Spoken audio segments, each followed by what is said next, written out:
Hello everyone and welcome to another episode of the Unplugged Woodworkers podcast. So look where I'm sitting, I finally have a table.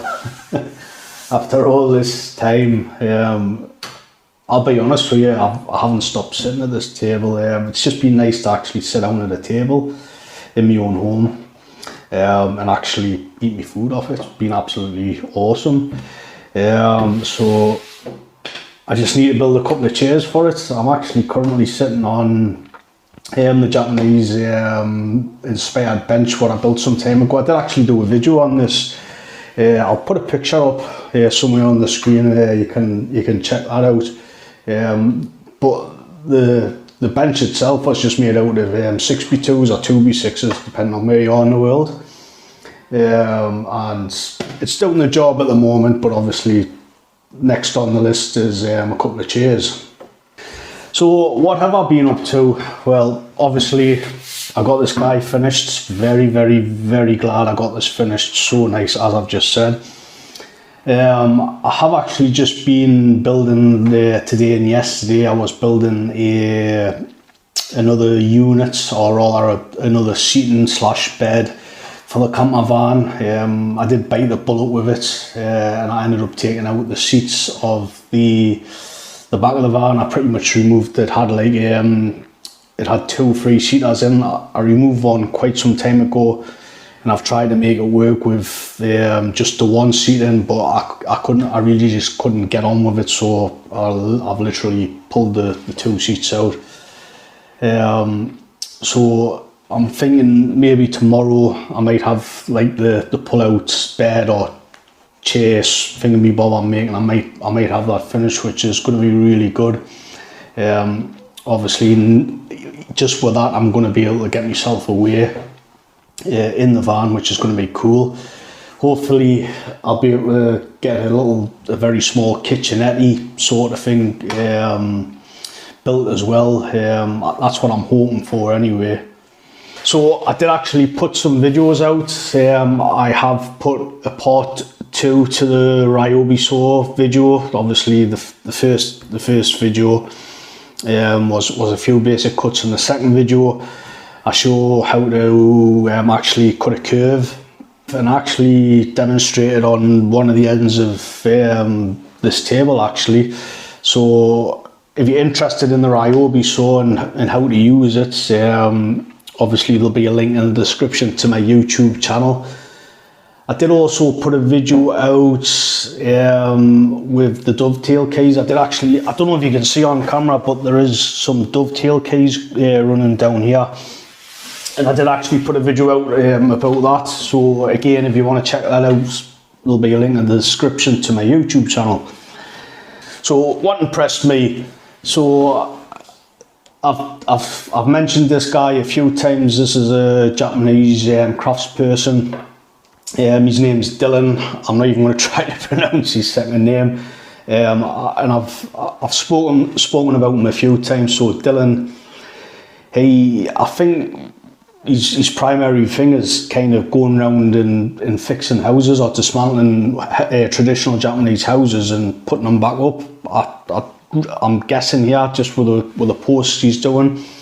So one of the posts, his recent posts, which I'll put a video on the screen. He's actually replacing some of the bottom section of the leg. So the bottom section of the leg that actually goes on to the foundation stone. So you've got the foundation stone, and the leg goes up, and I'm surmising over the years the bottom section has actually rotted away, because obviously a lot of these houses can be very old. So he's basically, cut it away, propped it up, cut it away, and added a new section of timber, obviously, cut a joint.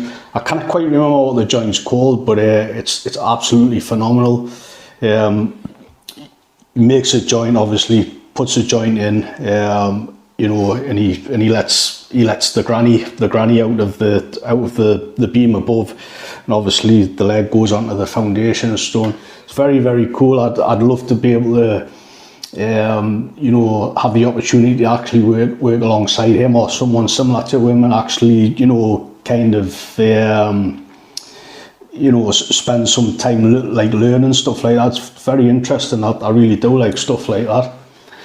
Today, I thought I'd talk about some of the lessons I've learned about building this table. Because there has been a lot of negatives, but there has been some positives. I did find out a few things, so I did actually just want to like talk you through some of the lessons and some of the trials and tribulations what I've had with this. So first up, spalted beech, don't work with it. I'm only joking. The spalted beech, it's absolutely beautiful. You know, obviously you should be able to see the grain. I don't know if the video is going to be doing it justice, but you know, it's as I'm looking at it now, it's absolutely beautiful. All the colours in it. But what a nightmare it's been to work with. So for anyone that's never worked with it or doesn't know, you've obviously got the dark brown sections here on the table, and they're just like your regular beech. They're quite hard, and then you've got your blondes and your whites, and they're like ridiculously soft. So that's been a nightmare to the point where I've actually planed some of it, and the planes actually went into the hardness of the brown section. In the white section, it's actually twisted on us. You know, that's like the contrast. It's been very challenging to work with, and anyone who's like going to, you know, work with it, I would expect this. You know, it's kind of like anticipate that it is going to be hard to work with. I mean, I didn't make things like easy for myself. Obviously, I've got Japanese style dovetails on this side, and I've got Japanese style finger joints on that side. So, you know, I kind of made things hard for myself. Keeping with the Japanese dovetails weren't probably the best choice on the spalted beech, obviously for numerous reasons. The actual cutting of the tail portion wasn't too much of an issue. The tail portions I really haven't had any too much trouble with, other than when I glued it up. So I think probably what would have been a better choice would have just been, you know, some sort of regular style dovetails, you know, like kind of like big chunky dovetails. I think that would have been a better choice for this table. Obviously, well, not for the table design per se, but for the material, the spalted beech, it would have been a lot easier. I think there would have been not quite as much damage. So something else I learned is that super glue is your friend. Lots of super glue is your friend. I've literally the pins, the small triangle pieces, if you can see them on the camera, I've literally snapped. I really don't know how many. I think I was counted about 5 of them. So I've literally snapped 5 of them. So despite what people might think, super glue is actually quite strong. Once you've got it into place, you've glued it, you've got it into place, and you put the activator on, it's actually really strong. It's actually quite surprising. Even myself, I was a bit concerned. I thought, you know, I've snapped, you know, like about 5 of them, and I was concerned. I thought, you know, when I'm actually putting it together, is the super glue going to give? And obviously it's going to lead us to problems, but you know, it was fine.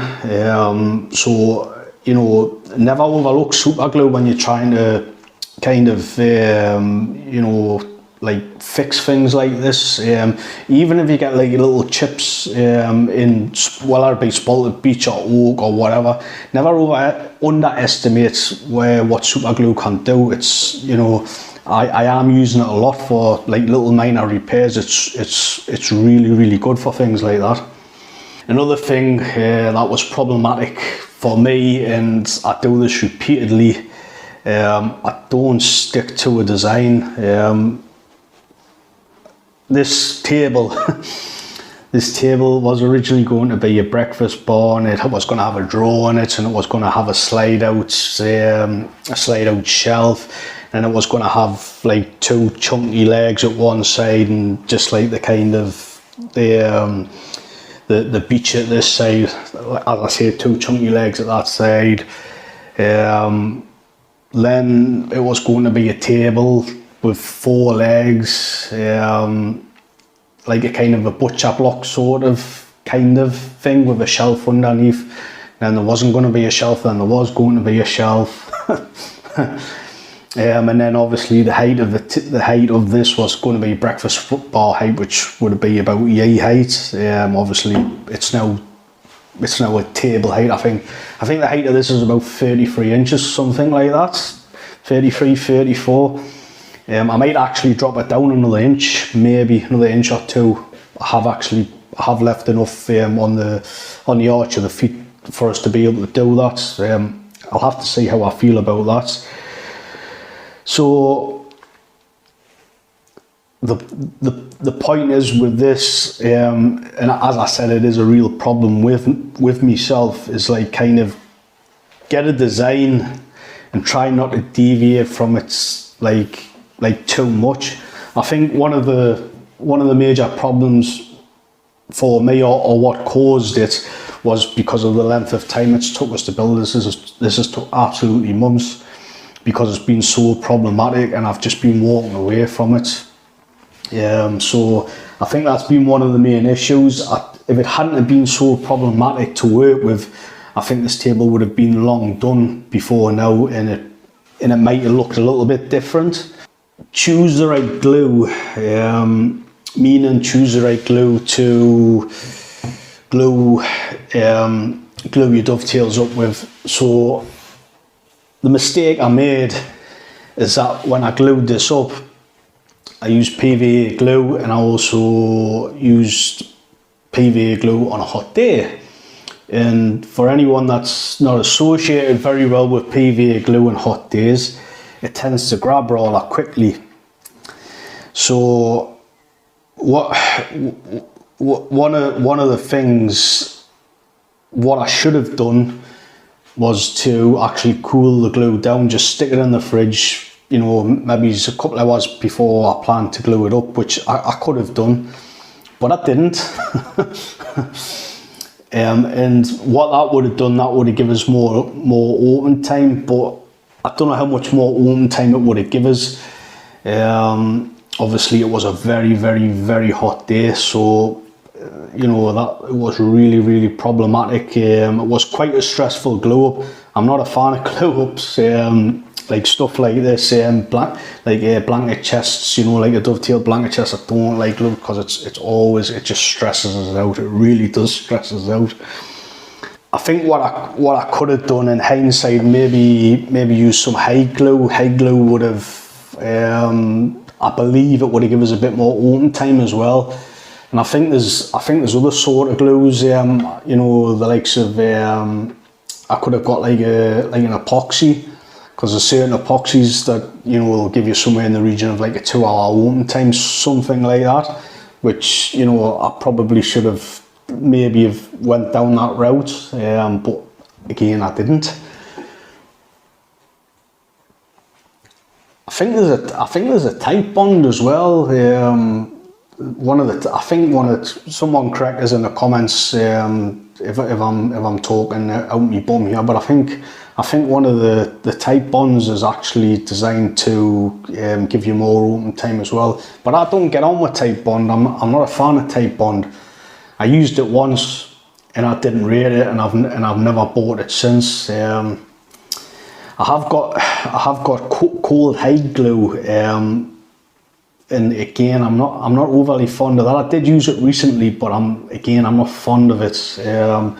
I am a massive fan of Gorilla Glue, PVA Gorilla Glue. I've never ever had a joint fail on us when it's been, you know, Gorilla Glue. So that's kind of me go-to, but sometimes it's not suitable. So steam, never ever underestimate the power of steam and what it can do to damaged and compressed wood. So because the glue it basically grabbed really quickly, what I had to do, obviously I had a strip of wood, and I was basically having to tap this down as you would normally. Obviously this side coming over to the opposite side, doing the same again, backwards and forwards, backwards and forwards. And I got as far as I could get doing that, and obviously there was still like a gap on the shoulder. So what I normally do with things like this, and bearing in mind I tend to use oak, so I kind of know how oak, like how it's going to react and what to expect from it. You know, I've had a lot of experience with oak. So my first mistake was treating this like oak. Obviously it's a lot, the spalted sections are a lot softer than oak, as I found out. So what I like to do, I like to get a thin piece of wood and basically put it onto the tail section. And when it's on the tail section, you're actually applying pressure like directly onto the tail section using a hammer. So I like to, you know, just work my way along. And normally when I'm using oak, I get a nice tight fit. So, you know, I'll have glue squeeze out, and you know, that's kind of how I know. So I did actually work my way along here, and obviously going backwards and forwards, and I'm all over the place. But my main attention was going to the shoulder line, and obviously I'm trying to get things down. Well, lo and behold, there was a ton of damage on the top of here, and it wasn't till like however long into the glue up, and I kind of noticed it. I just wasn't paying attention to the top. I was totally oblivious to it, and the amount of damage along here was absolutely phenomenal. So my first initial thought was, what am I going to do here? Because there was quite a few of the tail sections that were like really badly compressed, like stupidly compressed. My first initial thought was, I'm going to have to actually remove that section, basically get a chisel and just work my way down with a chisel and remove it. Try and find the matching piece, because I still have quite a lot of pieces of the offcuts for this. So my initial thought was try and get a piece that matches it, chisel all the way down, recut it, get it in, reglue it and see how it looks. That was my first initial thing. And in the back of my mind, I said to myself, well, what about steam? And as soon as I said steam to myself, I dismissed it. And I was humming and hawing about it, and the fact that I'm so lazy, I decided to get the wallpaper scraper out. So the wallpaper steamer out, sorry. So I got the wallpaper steamer out. I got a tea towel, wet the tea towel, put it on, and I worked my way across the damaged areas. And it did take a bit of time to do. You know, I might have been there for maybe 20 minutes going backwards and forwards across here with the steam. So it did take, in essence, it did take a long time. But, you know, you probably can't see it on the camera, but there is a slight little bit of damage here. But it actually runs in quite well with the grain. So you would never know it's there until you started inspecting it. But I mean, the likes of along here, these were absolutely battered. They're really in a bad way, and the steam is like really just like took the compression out. I was gobsmacked, to be honest with you, and I really wish I had have recorded it, because, you know, just to show you the amount of damage that was here through carelessness of my own, and how we just brought it out. It was absolutely amazing. As I said, I really wish I had recorded it now. So if you ever get any sort of damage like that, really don't underestimate the power of steam. I mean, you know, not everyone's got a wallpaper scraper, but there's quite a lot of people that do have an iron. So same again, if you've got an iron tea towel, you know, it should do the same thing. But as I said, never underestimate the power of steam to repair, you know, dents and compressions. Really good. So I'm going to finish up with a thing I preach quite a lot. Know when to walk away from a job that's like absolutely battering your head, but at the same time, going to contradict myself, know when to push on. And I think there was a lot of times when I did just like kind of walk away from this, you know, before I made things worse, you know, whatever was happening at the time, just kind of walk away, do something else, or just give yourself a couple of days off. I know not everybody's got the pleasure of doing that, especially if they're making furniture for a client or so on and so forth. But as it happens, this was for myself, so I was actually able to do that. But at the same time, obviously when it started getting closer to the finishing, there were still things that were annoying, as you know, I kind of pushed through it. So it's walking a fine line, I think, sometimes. But you know, as I've said like quite a few times, it's like sometimes it is just best to walk away from something, get a fresh mind, take a break from it, even if it's just a couple of hours. Some people might do well with a couple of hours. Me personally, I usually need to do it for a couple of days, but you know, kind of know when to and know when not to. So I'm going to call it, guys. Thanks very much for watching and listening, and until the next time, I shall see and speak to you guys later.